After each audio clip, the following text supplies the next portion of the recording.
This hedge fund is a culmination of dedicating over 4 years learning and understanding the military housing wants and needs. Although this fund will give us new capabilities, this isn't an untested idea. Our beginning in real estate was in parallel with a company called Home Partners of America. They're a lease option program open to the public. What was great in theory turned out to be a poorly executed plan.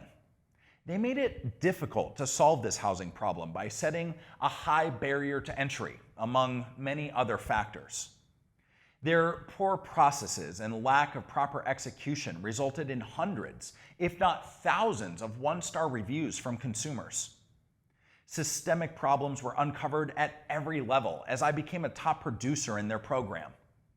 As a firm believer in lean principles, my biggest frustration is their complete indifference to improving their product or customer service. I went from questioning if I should be putting people into this program to I can't condone their broken processes anymore. There had to be something better. But I looked.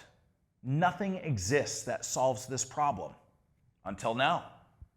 That is what led me to creating this fund.